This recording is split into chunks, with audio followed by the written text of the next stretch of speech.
Caleb heard a quiet rustle and immediately woke up. He quickly got up and walked over to his mother. "How are you, Mother? Do you want something? Maybe some water?" "No, Sonny, no. Go back to bed and sleep. You've been tired of taking care of me."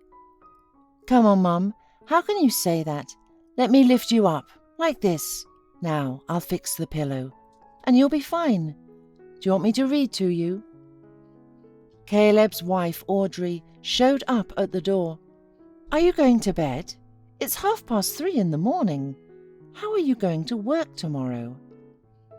"Audrey, I forgot to tell you, but I took a leave of absence without pay." Hearing this, Audrey exploded with indignation. "Are you crazy? What are we going to live on?" "We still have money," Caleb said quietly, and coming up to his wife whispered, "Can you at least show some respect for my mother? You see, she does not have much time left." "So? Maybe you want us all to starve to death too?" A disgruntled Audrey wouldn't let up.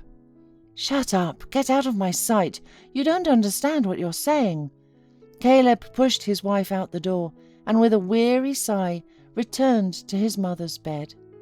In the meantime, Audrey, with a contemptuous sniffle, went into the bedroom. She was furious that Caleb had brought his mother to their apartment. They were already limited in space with 2 children, and now they had to give an entire room to the sick old woman. She should have lived out her life in the village. Anyway, what could she give them? Her house was old, only good for demolition, and the neighborhood was not in popular demand. Audrey pushed herself away from her thoughts and listened. Her husband was reading something aloud to her mother, pausing only when she was getting a bad cough. Audrey squeaked squeamishly. She had never liked her mother-in-law, and what was there to love her for, an ordinary countrywoman? Once they lived in her village, so mother-in-law constantly pestered her with her obsessive care. "Eat more, you're so thin. Here's a warm shawl for you. I knitted it myself. Drink goat's milk. Yuck! What an abomination." Audrey shrugged her shoulders. She had lived all her life in the city, and she took country life as something extremely unpleasant. Caleb was not like that. He gladly helped his mother with the household chores, could milk the goat himself, and did not worry about the lack of comforts. It cost Audrey a lot of trouble to get him out of there.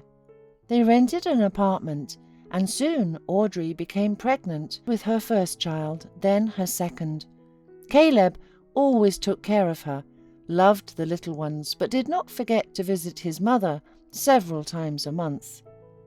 Audrey's parents laughed at their daughter. "You found yourself a mama's boy, and now you're suffering. But we told you should have married Walter. He's still interested in your life." "Mom, enough about Walter. By the way, how is he? How does he look? What does he do?" "Police captain, what can I say? Lives well, nice car, apartment downtown." Audrey's thoughts were interrupted by a new attack of her mother-in-law's coughing. Audrey lay down on the bed and reached for the nightstand. Somewhere there were earplugs. A month passed. Caleb was returning from the pharmacy when he saw an ambulance outside his house. "Mom!" flashed in his mind, and he ran to the entrance. Yes, Audrey had called the doctors. "As soon as you left, your mother had a seizure, and I didn't stall for time." Caleb spent 2 days in the hospital with his mother, and on the 3rd day she was gone. Before she died, the mother asked her son, "This will seem strange to you, son, but do what I ask. Do you remember the red currant bush on the porch? Dig it up and plant it on my grave.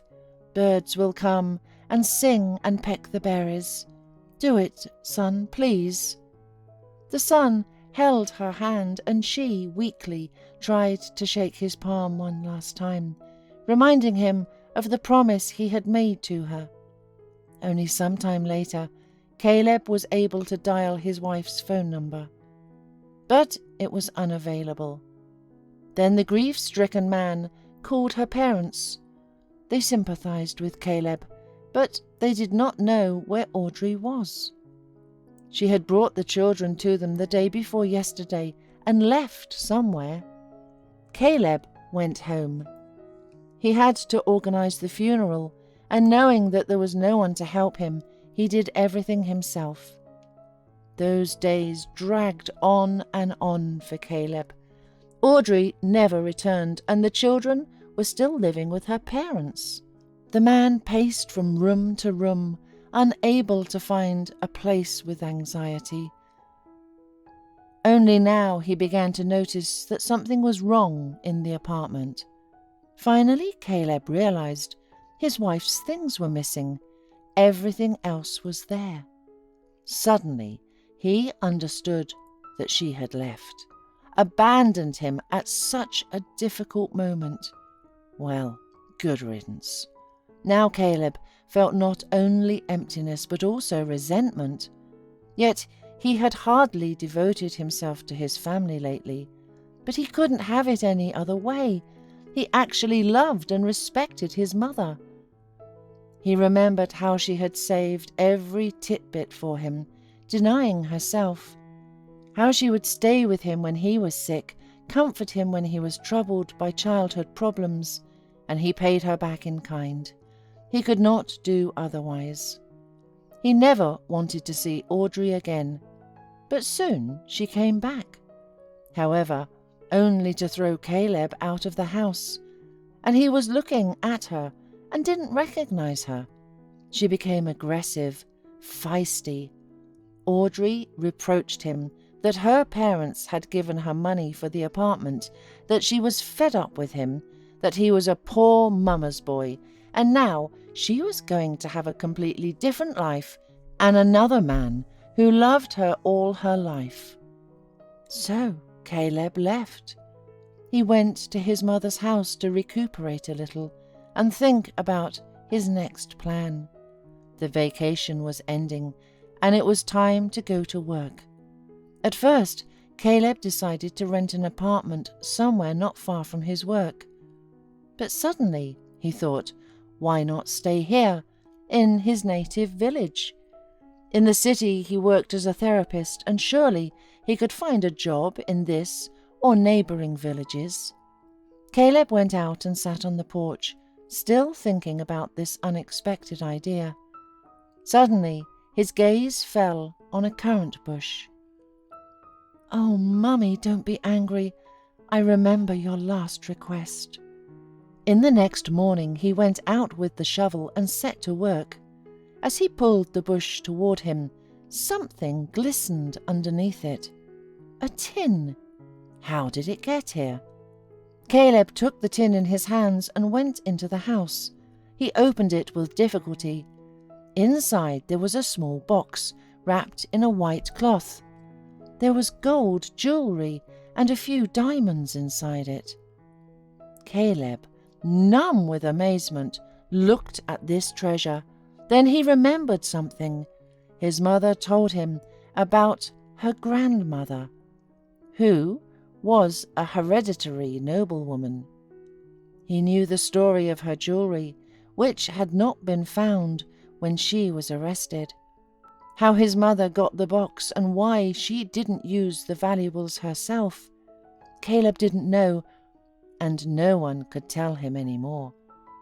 Caleb thought gratefully of his mother, then put the currant in the car, took it to the cemetery and planted it where she had asked, although he was sure that her request was nothing more than a simple and long ago devised ruse. A few months after the divorce, Caleb bought an apartment downtown. Eventually, he returned to work in the city, continued his practice, and began dating his colleague Teresa, a kind and intelligent woman. Caleb saw the children every day, and soon they told him that they were now living with their grandparents again, because they did not like Walter at all. When Caleb heard this, he immediately suggested that the children move in with him, and the boys gladly agreed.